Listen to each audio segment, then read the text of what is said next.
at the art today. Hard work at the human trafficking coffin.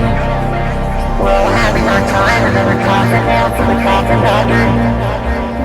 So why is it that none of you? Why is it that not a one of you will talk to us? Will tell us about Scientology? Will try to defend any of your ideas or your practices and treat us as non-human beings and risk our lives by calling the police multiple times on fake codes, calling the fire department on fake codes.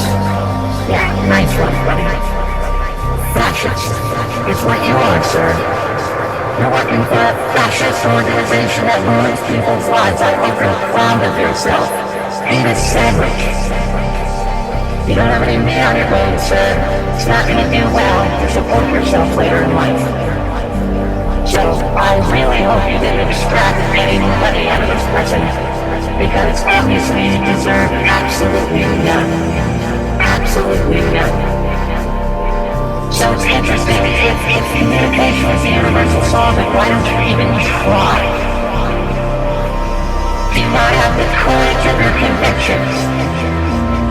Or are you a coward intellectually? I would say you're intellectually cowards.